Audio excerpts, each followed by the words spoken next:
Assalamualaikum warahmatullahi wabarakatuh. Hari ini kita akan belajar materi bab 2 mengenai faktor-faktor yang mempengaruhi sebaran flora dan fauna. Nah, kira-kira apa saja ya faktor-faktor yang mempengaruhi sebaran flora fauna? Nah, dapat kalian lihat yang pertama, faktor yang mempengaruhi sebaran flora fauna ada faktor klimatik, ada faktor edafik, ada faktor fisiografi, dan ada faktor biotik. Ini yang pertama, faktor klimatik. Terdapat beberapa komponen faktor iklim, yaitu ada suhu, kelembapan udara, angin, dan tingkat curah hujan. Yang pertama, suhu. Suhu dipengaruhi oleh letak lintang. Kalau di Indonesia, terletak di daerah khatulistiwa, sehingga suhunya panas.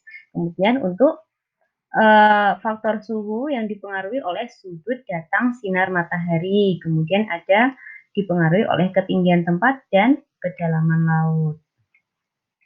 Suhu itu dapat berpengaruh terhadap kehidupan hewan dan tumbuhan karena setiap jenis atau spesies, baik itu flora maupun fauna, itu memiliki persyaratan suhu untuk hidup ideal atau optimal.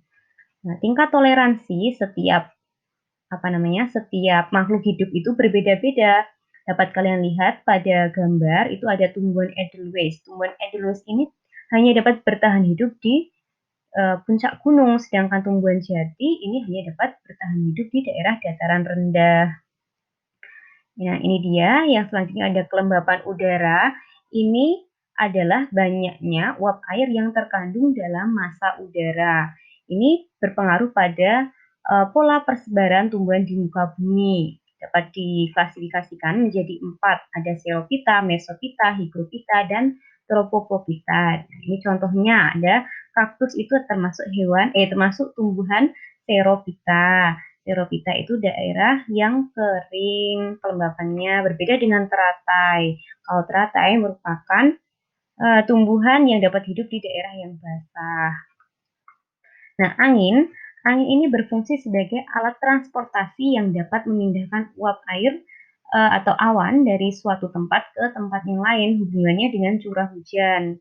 Nah, gerakan angin ini juga dapat membantu proses penyerupukan beberapa jenis tanaman seperti mangga.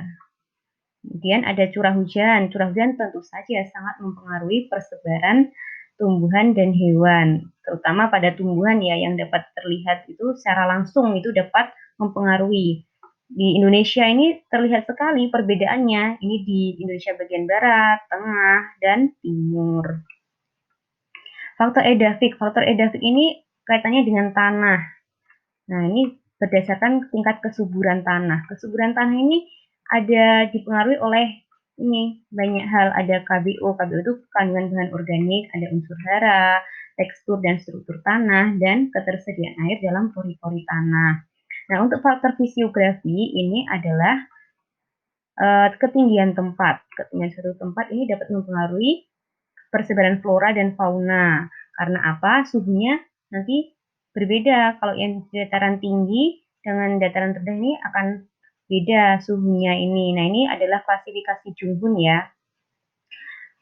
Ketinggian tempat yang dapat mempengaruhi jenis-jenis tanaman. Kemudian untuk faktor biotik ini dipengaruhi oleh manusia yang dapat mengolah lingkungan hidup sehingga mempengaruhi lingkungan hidup itu. Nah, sekian yang dapat Ibu sampaikan. Semoga bermanfaat. Jika ada pertanyaan silakan bertanya langsung saja ke Ibu ya. Terima kasih. Wassalamualaikum warahmatullahi wabarakatuh. Follow my lead.